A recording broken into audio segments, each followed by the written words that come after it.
Madame, I've come to offer my sincere condolences. My dear Colonel Bouvard, I don't think you should have opened that car door by yourself.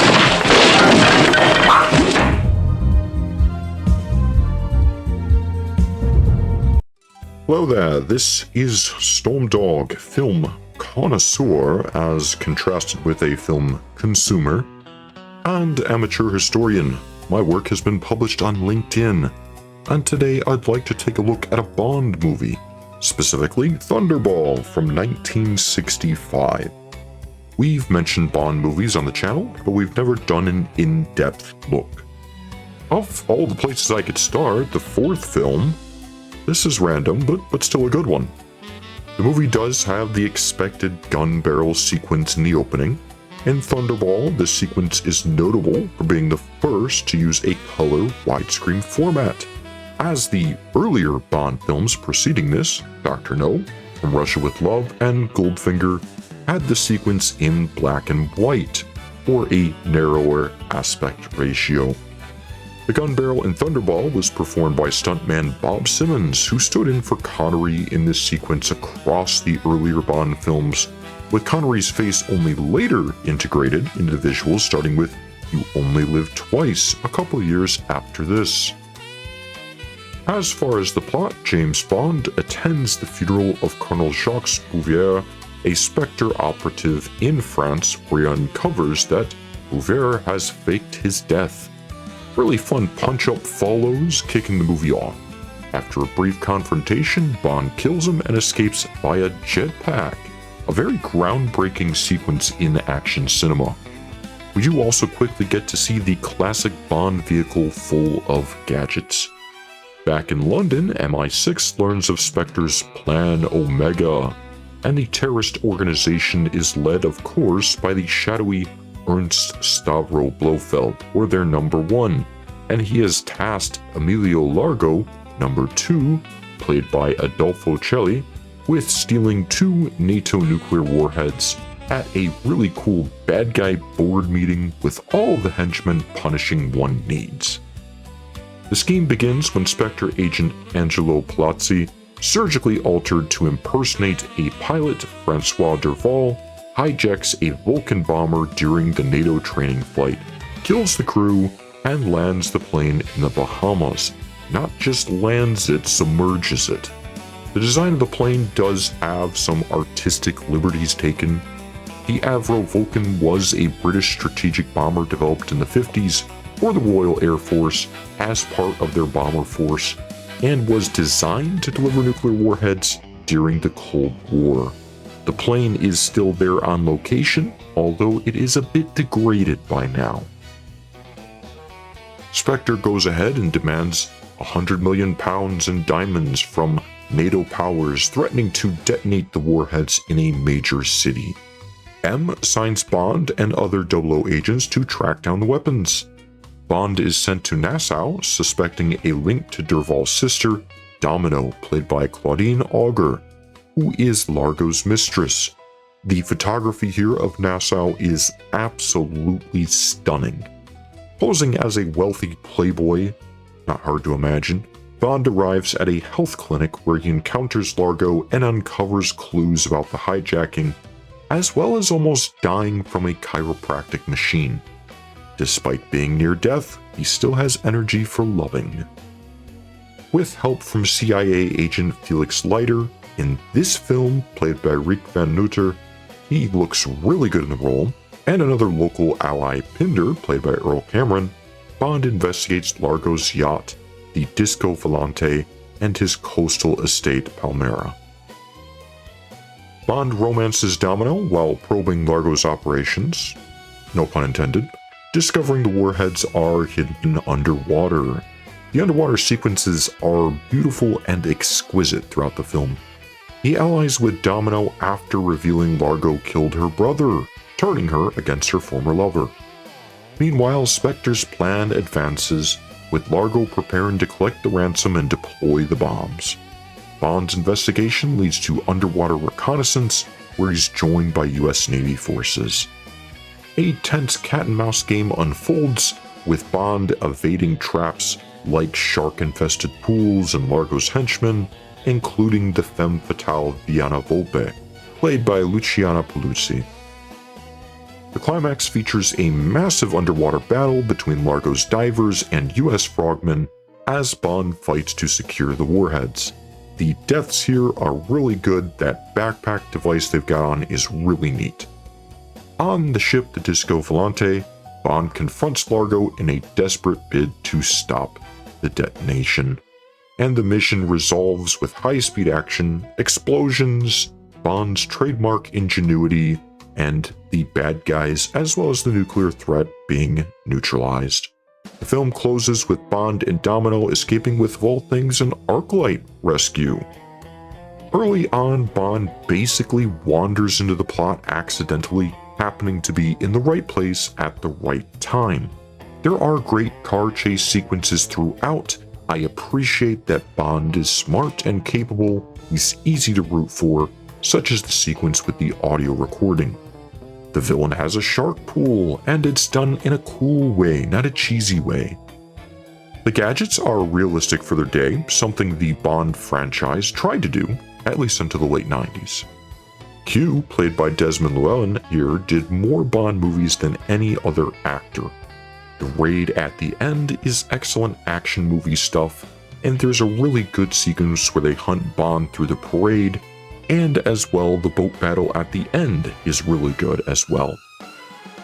Connery's Bond in watching these movies always seemed more brutal, at least until Dalton, than the other actors who played Bond. And that is more fitting with the original subject material. Not quite as far as the original subject material, though. The film is based on the 1961 novel of the same name, as long as we're dealing with the subject material.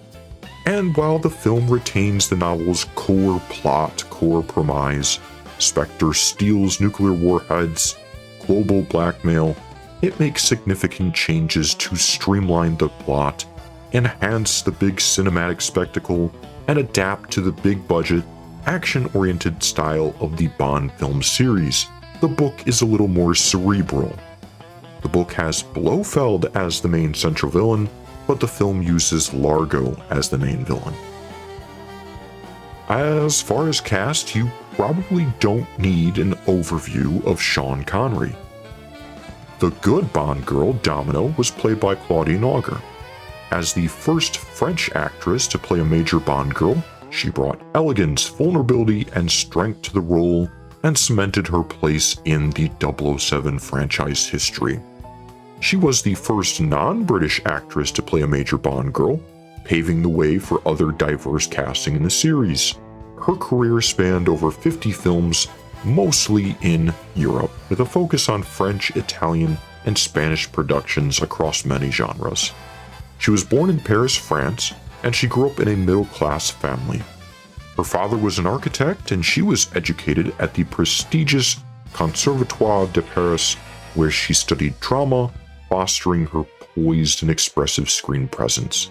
Before acting, she was a model, little surprise with Bond girls, and competed in the 1958 Miss France pageant, placing as the first runner-up. She also represented France at the Miss World pageant, gaining early visibility leading to later film offers. Auger's career really took off in the early 1960s with supporting roles in French films, but it was this film, Thunderball, that really catapulted her to international fame at the age of 24. Her diving ability was one of the areas that helped her clinch the role, but she also underwent scuba training in the Bahamas with director Terrence Young and stunt coordinator Ricole Browning, mastering the underwater sequences that defined the film's visual innovation. Throughout these times, the Bond films later on after this did have exquisite underwater photography. As a Universal Studios contract player for the Bond film, she starred alongside Sean Connery, showcasing her charisma in a high-profile role. After this film, she worked prolifically in European cinema, especially in Italian thrillers or giallos. Her fluency in French, English, and Italian allowed her to cross borders, appearing in over 50 films and TV projects. Later in life, she focused solely on French television and theater, and retired in the 1990s to focus on family. She died of cancer on December 18, 2019, in Paris at age 78. Notably, in this film, her French accent was dubbed by Nikki van der Zyl in the English version to ensure clarity, a pretty common practice for non-native speakers in these times. She was also in Triple Cross with Christopher Plummer and Yul Brynner, a World War II thriller. Adolfo Celli plays the main villain Largo.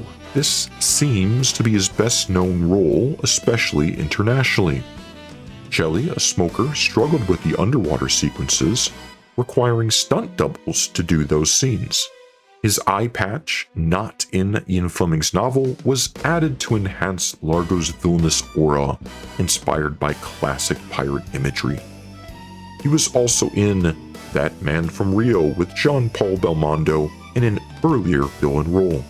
He again played a villain in Von Ryan's Express, an excellent World War II Sinatra movie. He was in Grand Prix with James Garner and was reunited with Connery for The Next Man in 1976.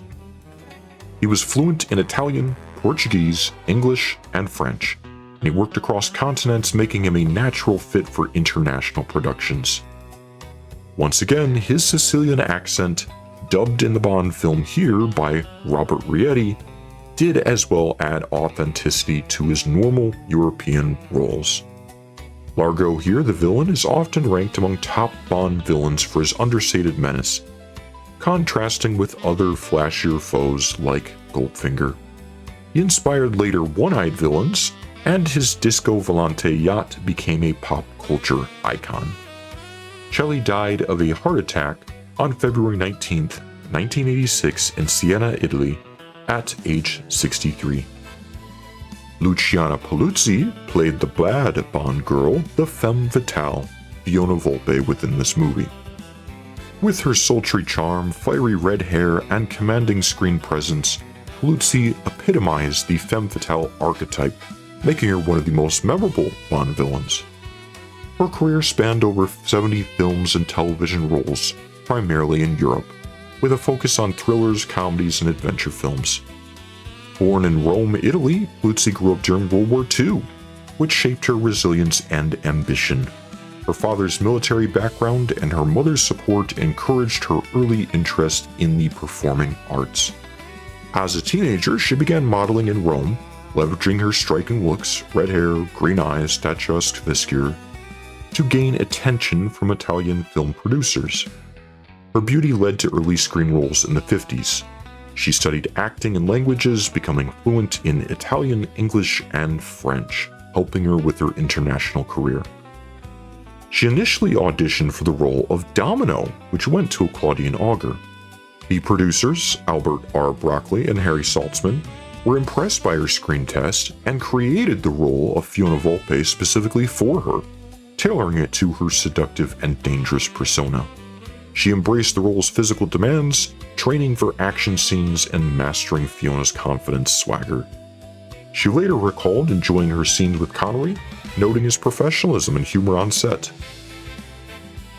With outs in her career, she was in Three Coins in the Fountain, a solid romance movie of the 50s, The Green Slime in the late 60s, a fun sci-fi monster movie, Muscle Beach Party with Frankie Avalon, The Venetian Affair, a fun, if less stellar spy movie with Robert Vaughn, and Chuka, a spaghetti western with Rod Taylor and Ernest Borgnine. I talked a lot about the director Terrence Young on my video for Red Sun, and he's a very fun one. His sophisticated style, his wartime experience, and flair for action really shaped the early Bond franchise, establishing its blend of glamour, grit, and wit. Born Sean Terrence Young in Shanghai, China, to an Irish father who was a police commissioner and an English mother, Young grew up in a privileged international environment. His family moved to London when he was young, he was educated at Harrow School and Cambridge University studying history. During World War II, he served as a paratrooper in the British Army, seeing action at the Battle of Arnhem. He was wounded twice, and his experiences as a tank commander informed the gritty realism of his action sequences. He played a key role in casting for these movies, advocating for European actors like Auger and Pellucci to match the Bahamas' exotic vibe. He also supported Shelley's casting as Largo, seeing his Sicilian intensity as perfect for the villain. His rapport with Connery, built over the 3 films, ensured a polished 007 performance. The underwater sequences shot off Nassau were logistically grueling, with young coordinating divers, stunt teams, and marine life, including sharks. He pushed for realism, training actors like Auger in scuba diving, though he clashed with producer Kevin McClory over creative control due to McClory's ownership of the Thunderball story rights, eventually leading to the other Bond film, Never Say Never Again, the final sort of Bond film that Connery did. Young's cosmopolitan style, honed from his Shanghai upbringing and European travels, gave Thunderball its lush, international feel, from Nassau's beaches to Spectre's sleek boardroom at the beginning. Other less mentioned films of his outside the Bond franchise include The Red Beret with Alan Ladd, a World War II paratrooper drama, Wait Until Dark, a tense, suspenseful film with Audrey Hepburn, The Rover, a pirate movie with Anthony Quinn, and Cold Sweat, a crime movie with Charles Bronson. He was considered for later Bond films like On Her Majesty's Secret Service, but declined, feeling he'd exhausted his 007 vision. He also passed on directing The Spy Who Loved Me later on in the late 70s. Young died of a heart attack on September 7th, 1994 in Cannes, France at age 79. I have heard that the working title for this film was Mr. Kiss Kiss Bang Bang. Composer John Barry even wrote a title song for that, sung by Dionne Warwick. The switch to Thunderball came so late that the phrase "strikes like Thunderball" in Tom Jones' eventual theme baffled the singer. He asked the lyricist what it meant, only to get a shrug in response. Jones reportedly fainted after nailing the high note. Country legend Johnny Cash submitted an original song called Thunderball to Eon Productions, but it was rejected in favor of Barry's orchestral track with Jones' vocals.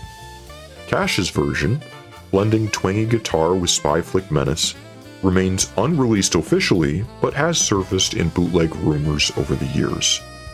At the US premiere in New York on December 21st, 1965, United Artists hired a Bell rocket belt pilot, the same tech the jetpack from Bond's early in the film escape, to jetpack off the Paramount Theater marquee at 1501 Broadway.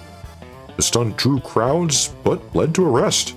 Publicity staff and the pilot were detained for not securing FAA permission, turning a fancy launch into tabloid fodder. Still, very fun stuff. I wish more films would premiere their films with stuff like that.